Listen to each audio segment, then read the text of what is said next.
नमस्कार। आपण माने थंबनेल देखि जानि सारिथिबे जे आजिर भिडियोटी केते इंटरेस्टिंग।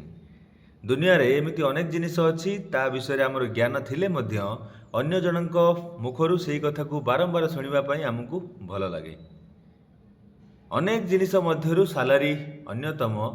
मु कहिबार तात्पर्य आपण माने समस्ते जानि सारिथिबे जे जो अपकमिंग एग्जाम आसुची sub inspector exam communication constable YSF एवं सिविल कनेस्टेबल से जॉब जितेबाला आपण पाइबे बा जितेबाला आपण सिलेक्शन हम आपण जॉइनिंग करेंगे से ही समय आपण केते टंका सैलरी पाइबे पाखापाखि समस्त को ए विषय नॉलेज अच्छी किंतु पुणी थरे आपण माने ए विषय जानिबा पई रिपीटेडली मते मेसेज करूचंती।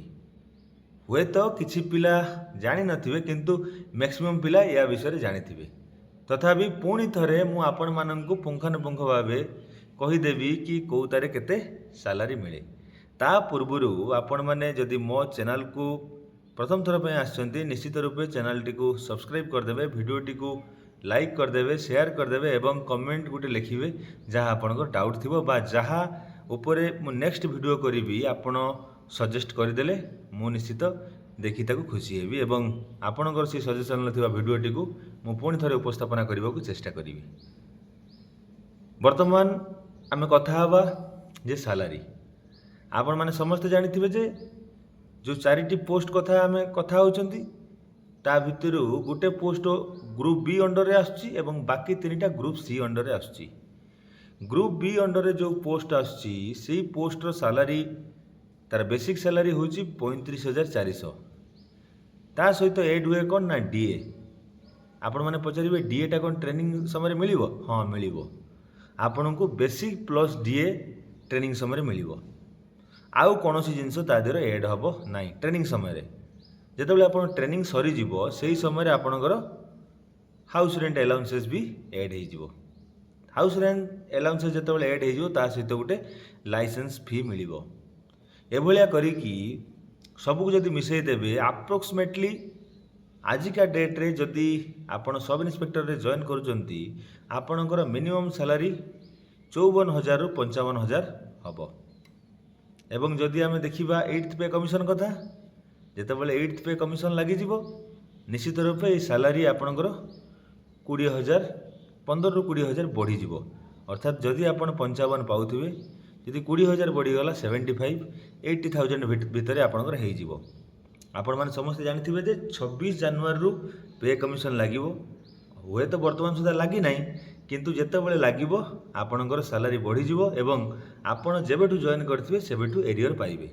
आमे भी जेतेबेले 2016 मसिया रे वाईएसएफ रे जॉइन करथिलु हुए तो 17 मसिया रे पैसा मिलला किंतु आमे जनवरी 2016 पाखरु हम पैसा पाइथिलु। ताकू नजर रे रखी बा सेही जिंस को मु आखि आगे रखी कि आपनको 2026 कथा कहली।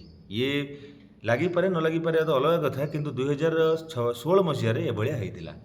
तापर वर्तमान जानिबा हमें ग्रुप सी रो जो तीनटा पोस्ट अछि वाईएसएफ कम्युनिकेशन कनेस्टेबल तापर सिविल कनेस्टेबल सेठी बेसिक पे रहइबो 21,700 प्लस रहइबो कोन आपनकर डीए। वर्तमान 60% डीए जदि 20,000 आपनकर सैलरी हुए जदि 60% 6 दुने 12,000 20 12 मिसिने 32 किंतु आपनकर 21,700 प्लस 13,000 भलिया आपनकर रहइबो डीए सबु मिसिकी अप्रोक्सीमेटली आपन जेतेबेले जॉइन करिवे 35,000 प्लस आपनकर सैलरी हबो। एवं ठीक सही भलिया जदि पे कमिशन 2016 ले जेमिति जनवरी पाखु लागिथिला 2026 रे जेतेबेले जनवरी पाखु लागिवो आपन मानकर भी सैलरी बहुत हाइक हबो। 35,000 टा हुए तो 50,000 क्रॉस करी पारे। तेणु मु आशा करी जे आपण माने पचारि क्वेश्चन आंसर आपण माने पाई पारिथिबे। निश्चित रूपे ये जो सैलरी कोट ना कोट हमको मोटिवेट करे। सैलरी भी बहुत दरकार कहीं समस्ते आम देश सेवा करने आसचंती राज्यर सेवा करने आसचंती लोक मानकर सेवा करने आसचंती किंतु खाली पेट रही तो सेवा करहबन ना।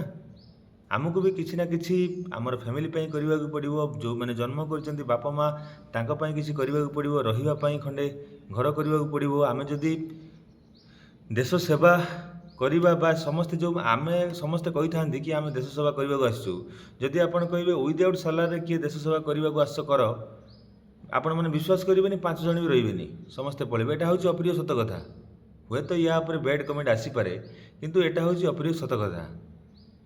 ଆମେ ପେଟ ପାଇଁ ସବୁ ନାଟ, ଯଦି ପେଟଟା ପୁରି ଯାଇଥାନ୍ତା କେହି ବି ଚାକିରି କରିନଥାନ୍ତେ। ତେଣୁ ସାଲାରୀ କେଉଁଠି ନା କେଉଁଠି ଗୋଟେ ଭାଇଟାଲ୍ ରୋଲ୍ ପ୍ଲେ କରେ ଆମ ଜୀବନରେ।